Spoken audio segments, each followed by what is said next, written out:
बरादरान इस्लाम, प्यारा मुसलमान भाईरो, अजीज दोस्तों, कुरान पाक जी एक आयत सगोरी अवां प्यारी जमात जे आॾो मूं तिलावत करण जो शर्फ हासिल कयो आ।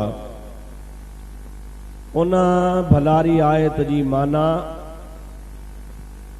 तफ़सील, तर्जुमो, उन जो शान नुज़ूल ऐं उन सां मुतालिक़ चंद मसइला इंशा अल्लाह अज़ीज़ तव्हां जे आॾो पेश करण जी कोशिश कंदुसि। दुआ कयो रब करीम शन मूं गुनाहगार खे हक़ ऐं सच जे चवण जी तौफ़ीक़ अता फरमाए। अल्लाह सी खां इहा बि दुआ कयो त रब्बुल आलमीन तव्हां जी असांजी अॼोकी ही हाज़िरी क़बूल फरमाए। सब खां पहिरीं बुनियादी ॻाल्हि ही आ त तव्हां असां मुसलमान आहियूं। बहैसियत मुसलमान जे अल्लाह पाक असां तव्हां खे जेको दीन इस्लाम नसीब फरमायो आ, उन्ही दीन इस्लाम जा 5 रुकन आहिनि।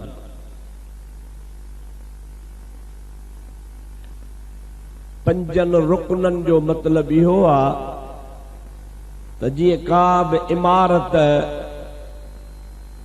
दीवारनि ते खड़ी कई वेंदी आ, उन जूं 4 भितियूं हूंदियूं आहिनि, ओलह ओभर ॾखण उत्तर, उन जे मथां छत हूंदी आ। उहे उन्ही जाइ जा रुकन चइबा आहिनि। अल्लाह पाक जेको तव्हां असांखे दीन इस्लाम अता फरमायो आ, इन जा रुकन 5 आहिनि। रसूलुल्लाह सल्लल्लाहु अलैहि वसल्लम जी हदीस पाक आ,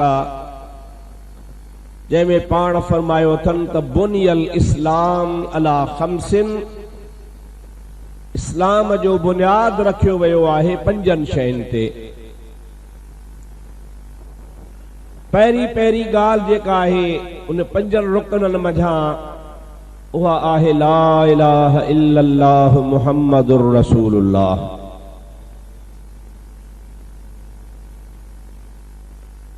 इहा अहिड़ी शइ आ जंहिंजे इक़रार करण सां माण्हू इस्लाम जे अंदरि दाख़िल थी वेंदो आहे। अॻ में कुफर में हुजे, यहूदी हुजे, नसारो हुजे, यहूदी हुजे, हिंदू हुजे, कहिड़े बि ॿिए मज़हब सां वास्तो रखंदड़ हुजे, पर जॾहिं दिल जे सचाईअ सां पंहिंजे ज़ुबान मुबारक सां ख़ुशी सां चवंदो ला इलाहा इल्लल्लाह मुहम्मदुर रसूलुल्लाह, त अल्लाह जे हबीब करीम फरमायो आ, उहो दीन इस्लाम में गोया दाख़िल थी वियो। हाणे इन्ही खे मुसलमान चइबो, पर उन खां बाद में वरी उन जे मथां के जवाबदारियूं, के ज़िम्मेदारियूं, के ड्यूटियूं आहिनि जेके उनखे करणियूं आहिनि। रुगो नाले जो मुसलमान न, बल्कि कम जो मुसलमान थे।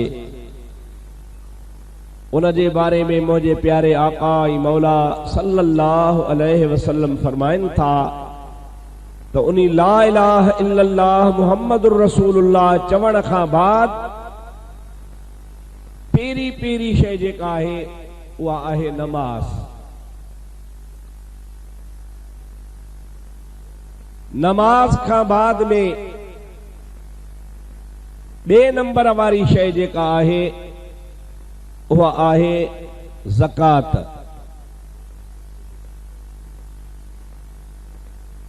उन खां पोइ 3 नंबर ते जेका शइ आहे उहो आहे हज। 4 नंबर ते जेका आख़िरी शइ आहे उहो आहिनि रमज़ान शरीफ़ जा रोज़ा। 4 इहे नमाज, ज़कात, हज, रमज़ान शरीफ़ जा रोज़ा, 4 इहे ऐं इब्तिदा वारी पहिरीं ॻाल्हि पंजी उहा आहे ला इलाहा इल्लल्लाह मुहम्मदुर रसूलुल्लाह। अवां जेकॾहिं इन्ही सभिनी शयुनि ते पंजनि शयुनि ते गौर कंदो, हिकिड़ी हिकिड़ी शइ जी मां तशरीह करे तव्हांखे अर्ज़ कयां त ला इलाहा इल्लल्लाह मुहम्मदुर रसूलुल्लाह अमीर हुजे, ग़रीब हुजे, नंढो हुजे, वॾो हुजे, शाहूकार हुजे, मज़दूर हुजे, उन हर हिक जे मथां इहा लाज़िम ऐं वाजिबात हो ला इलाहा इल्लल्लाह मुहम्मद रसूलुल्लाह चवे। उन खां पोइ ॿिए नंबर में जेका नमाज़ आहे, उहा नमाज़ बि हर हिक जे मथां आहे। उन में को बि क़ैद कोन्हे, को बि शर्त कोन्हे त शाहूकार आहे या नाहे। बहरहाल हर हाल में नमाज उन ते फर्ज़ आहे। उन नमाज खे अल्लाह जो हुकुम त पढ़।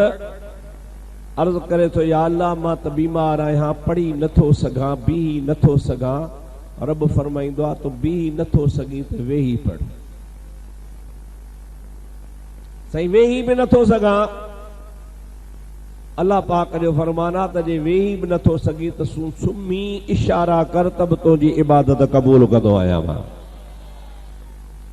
पर इहा माफ़ नाहे, इन में कंहिं बि क़िस्म जी रिआयत नाहे।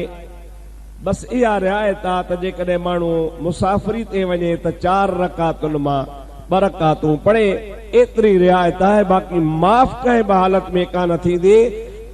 जेसी ताईं होश हवास हुन जो आहे, एसी ताईं उन जे मथां नमाज फर्ज़ आहे। बीही पढ़े, वेही पढ़े, लेटी पढ़े, पिछाड़ी इशारनि सां बि पढ़े, पर नमाज माफ़ न आहे।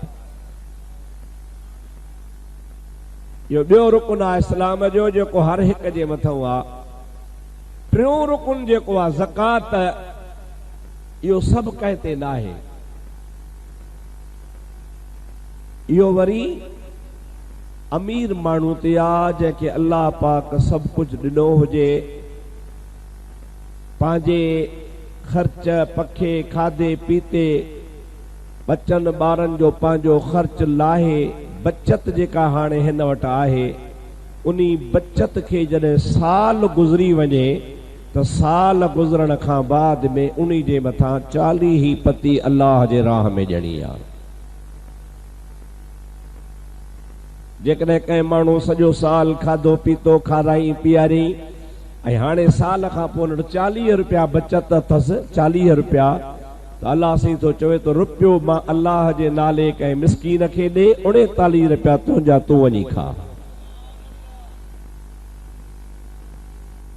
हाणे इन्ही फर्ज़ में इहो शर्त आहे त इहो फर्ज़ उन्ही माण्हू ते आहे जंहिंखे ख़ुदा ताला तौफ़ीक़ ॾिनी आहे, बचत ॾिनी आहे।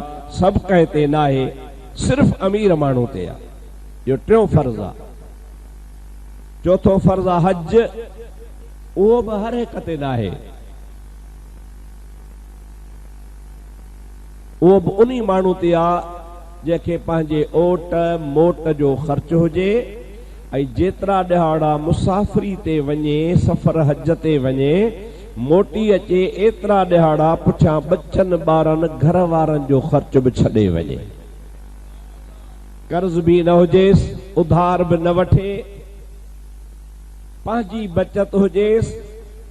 उन्ही शख़्स ते हज फर्ज़ आहे, ऐं सॼी हयातीअ में हिकिड़ो दफ़ो उन ते हज फर्ज़ आहे। जेकॾहिं हिकिड़ो दफ़ो हज करे आयो आहे त हाणे ॿीहर उन ते हज फर्ज़ कोन्हे।